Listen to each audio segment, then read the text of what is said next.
probably know the history here. It was within months of taking office as the governor of Massachusetts that the Supreme Judicial Court of our state got the gay marriage ball rolling. They said it was in our state constitution. Now, John Adams, who wrote our state constitution, would be surprised.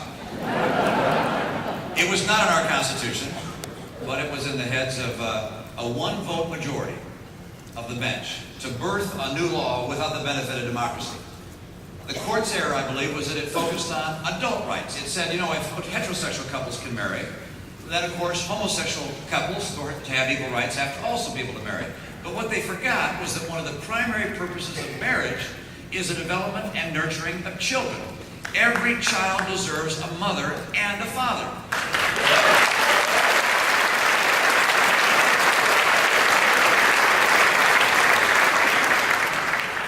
Now, the court's opinion is just as astonishing as its ruling.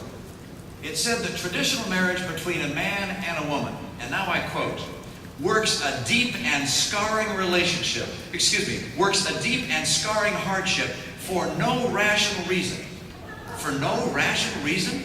How about the strength and preservation of a civilization?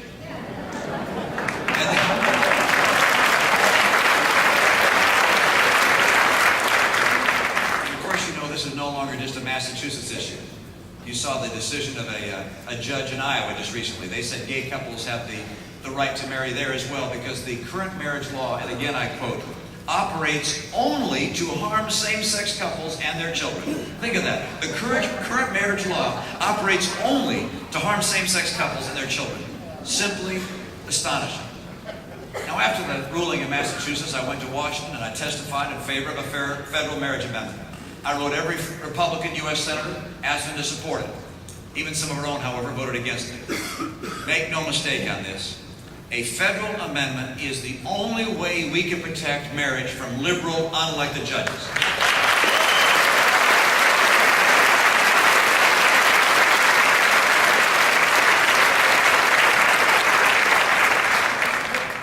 I will be a pro-life president. I'll appoint...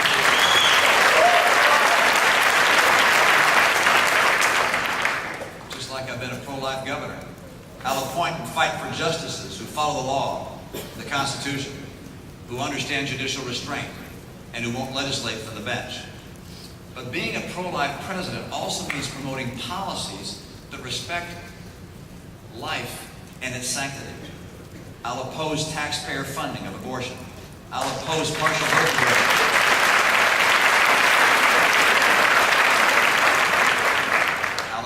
Oppose abortion in military clinics. I'll oppose funding abortion in international aid programs. And I'll work to ban embryonic cloning. I'll work to increase adoptions by making the adoption tax credit permanent. And also I'll raise awareness about embryonic adoption or snowflake babies.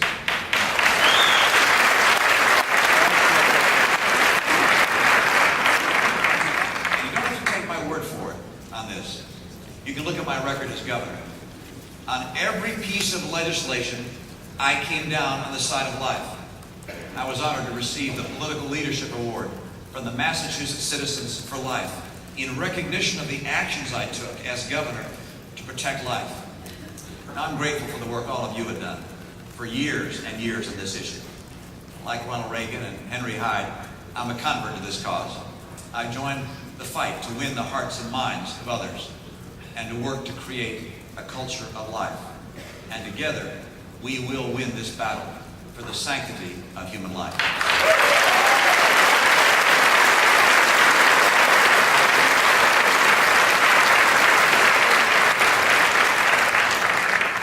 I'm in a fight the modern plague, internet pornography, especially as it affects our youth.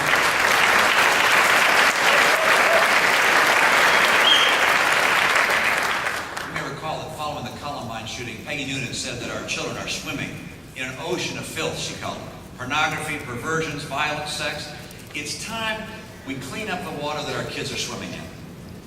Computer pornography has given new meaning to the words home invasion.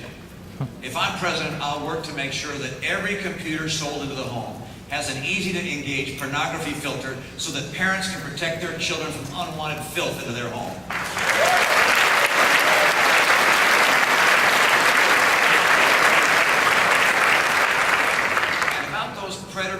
use the internet to lure in children, in my book, it will be one strike and you're ours.